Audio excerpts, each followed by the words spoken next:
The South Carolina Gamecocks finished near the bottom of the SEC in most defensive categories in 2015, and not going to help that situation is the loss of linebacker Skai Moore, arguably the best on this defensive unit since the days of Clowney, Sutton, and Quarles in 2013. We bring in Will Gunter from Fox Sports Radio to help us break down the South Carolina linebackers. Will, we got to talk about Skai Moore off the top because this guy's been all over the place, filling up the box score since he was moved from safety to linebacker as well. 110 stops. I know you know the stats. 6.5 tackles for loss, 2 sacks, 4 picks. He was all over the place, and he will be missed, obviously.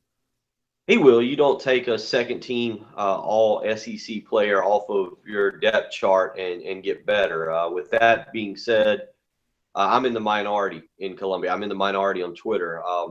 I think if there's one position that South Carolina can lose a player and still maintain, it's the linebacker position. The recruiting rankings at least speak for themselves. That South Carolina's recruited there very well. They have experienced players. That's not to say that you cough and you ignore the fact that Skai Moore is gone. No, it's an injury, and it's a significant one to his neck, and we don't know the future of his football career. We assume he'll be back, but neck injuries are what they are, and football is a violent game. And this coming year, his presence on the field is going to be missed. But again, and we'll discuss some of the players I know you've got written down, there is depth there, and there's quality depth to maybe have someone step up and fill that void that Skai Moore will leave. Will, let's get to the personnel here in a second, but you've got the beat of that fan base just about as well as anybody. You've got a show on every day. It's one thing to lose a great football player and to say, okay, what do we need to do? Who needs to step up? Who's going to backfill? It's another thing from the fan standpoint. We know they're as superstitious a lot as they come. Have you been fielding calls that say, the sky's falling, pardon the pun, and basically, here's just another black mark against us, another thing we got to overcome, and it's a bad sign? Well, no, yes and no. But the reason we had phone calls like that was because the Skai Moore news coincided with a basketball transfer on the same day, and I forget, this was a week ago, 2 weeks ago. There was like 3 pieces of bad information. Oh, I think the baseball team lost at Hoover. In the SEC baseball, like it wasn't Skai Moore news, just Skai Moore. It was like a whole bunch of things happened to the entire athletic program, and so yes, the sky, pun intended, was falling. With that being said, as we moved away from that and got on just the actual football conversation, the realistic expectations for this football team are to win hopefully 7 games by the fan base. To win 7 games in 2015 and so 2016. So with that in mind, most people don't see the loss as making a difference from 5-7 to 7-5. I think it's one thing if we're talking about them contending for a conference championship, but the majority of the fan base has been realistic, understanding that there is a rebuild to this team and that getting to 7 wins in 2016 is going to be difficult. And I don't know if losing one defensive player off a team that gave up a whole bunch of yards and a whole bunch of points in 2015 is necessarily going to be a massive or monumental setback that keeps them from making a bowl. Hey, Will, I got to tell you, I caught your tweet that said, hey, we were a 3-point favorite against Vandy. Now we're suddenly a 3-point dog. Is this Skai Moore? Is he a quarterback? What's the deal? In talking with, I don't know. In talking with people, most people, at least the geniuses that I have to deal with on a day in, day out basis, seem to believe that it had more to do with money coming in on Vanderbilt early. The honest Vegas, there's no way. There's just and listen, I was in college and I might or might not have partaken in a bet for a soda every once in a while and tried to learn the intricacies of that different field. There's losing a linebacker doesn't change a betting line 6 points like that. South Carolina doesn't have a quarterback named just yet. There's a lot of factors in that. Most likely the fact that money was flowing in on Vanderbilt out in Vegas early on.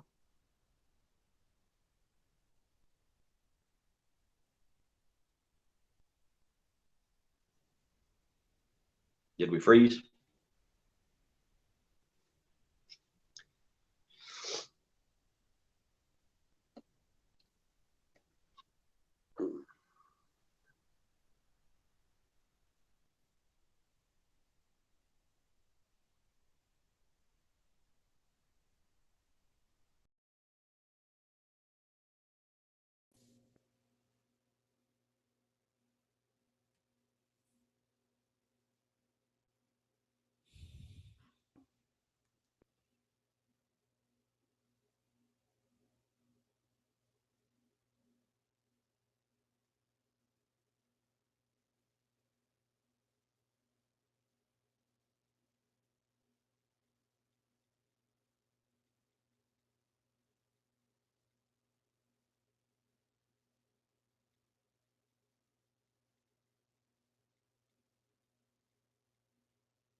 He will. Just grab that link again. You can use the same link that you used. Okay. Yep. All right. Yeah, I wasn't sure. Okay. Yeah, you can. Your page froze up. I wasn't sure what happened there. Okay. Yes, I don't know who it was. If it was me or you, I don't know for sure. All right, no problem. I should be back there. Cool. There you are. Yeah, I was telling I saw I was still moving in my camera, but I saw your face freeze up, so I wasn't sure what. Yeah. See, for me, you froze up and then you were totally gone. So I don't know what happened there. So it was. So the good thing is that, yeah, I just take these and I can edit that together. So, yeah, hopefully this is, yeah, this is the same deal. So there's going to be a huge gap in it, but I'll download this and edit it. Okay, hold on just a second. So I don't know how much.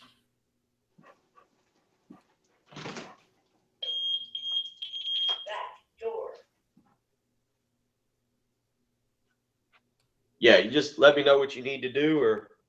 Yeah. So did you finish up your comment about the Vandy point spread? Yeah, I Okay. did. I don't know if it was still on there or not.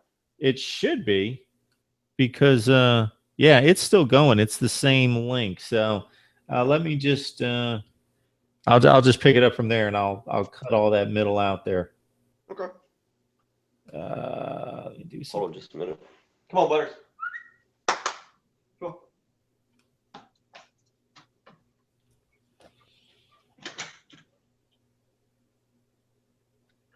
All right. Cool. All right. Well, we'll pick it up from there. All right. Here we go. So, blah, blah, blah, blah. So, well, you got a number of linebackers coming back who have made some plays in the SEC. When you look at TJ Holloman, he's a senior.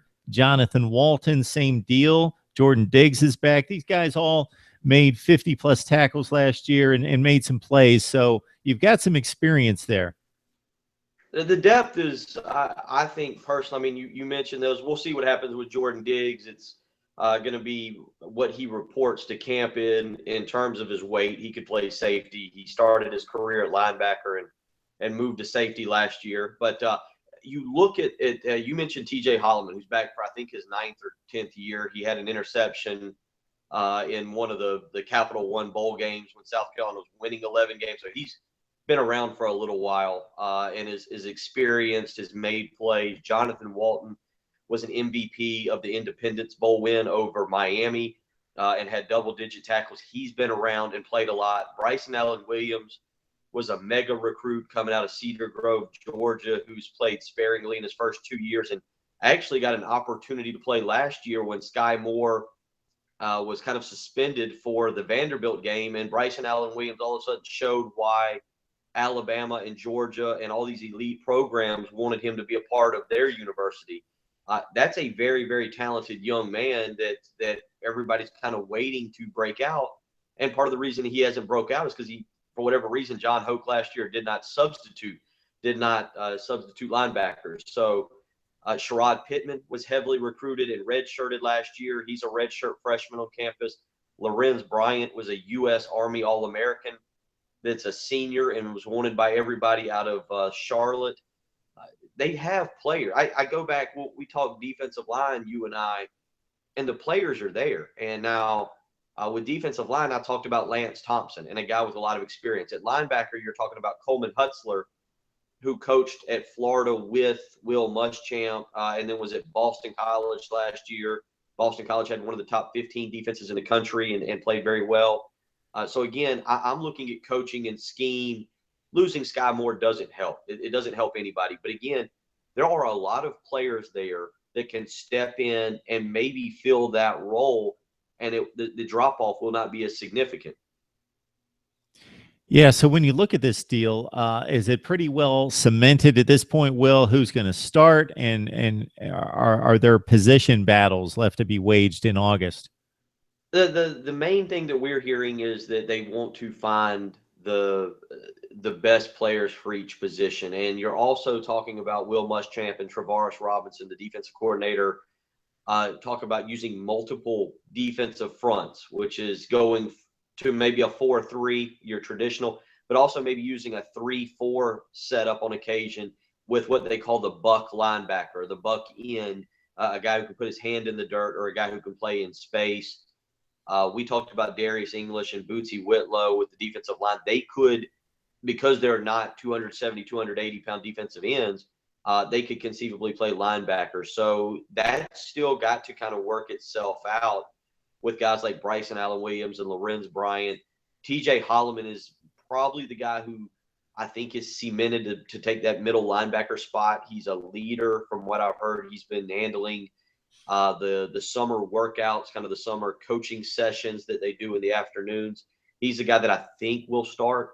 And then they've got I mentioned those guys, Bryant and Bryson Allen Williams and Jonathan Walton and Sherrod Pittman. There's a lot of names there. I do think that's a battle because there's quality depth there. It's not just bodies, it's quality depth that will actually be a fun battle during the fall camp to figure out who is the starter at what position. Yeah, that quality depth term that you just used, Will, that pretty much plays into my next point, and we've talked about it a number of times. If you look at the last 5 recruiting rankings for these classes out of South Carolina from 2012 on, 17, 20, 19, 19, 26th nationally, they should be producing defenses that are better than number 95 in the country. They should be top 40 defenses. Yeah, you and I have discussed it before, and I don't know how many times I get to come back and join you before the start of the season, but you're going to hear me talk about it. Not just linebacker, not just defensive end, but as a whole. Again, I'm not a football genius. I will never figure out what John Hoke was trying to accomplish last year as a defensive coordinator. And even his comments to the media about some of the things that some of the statistics that he deemed important and not important were baffling at best. If you believe that Will Muschamp is a good defensive mind, you can say what you want about him as a head coach. If you believe he's a good defensive mind, there's going to be improvement, because across the board there's not great depth. It's okay at linebacker, it's okay at defensive line, but there is, you mentioned, there is talent. We just talked about that. Bryson Allen Williams was highly recruited, was a U.S. Army All-American. Lawrence Bryant was. T.J. Holloman is experienced. Jonathan Walton is. Sherrod Pittman was considered a 4-star. There is some talent there at that position. So the answer to your questions, Will, is as many times as you want and any time you want. Come back on the show before the season starts. So there's two answers to your question right there, because it's always a good time talking some football. Definitely. Will Gunter, Fox Sports Radio, breaking down linebackers for us from South Carolina. The depth is there, the talent's there. No Skai Moore, so you got to compensate for that. But this is one of the places on the football team that could probably most afford a loss of that caliber. Always appreciate it, Will. Always enjoy. Look forward to doing it again.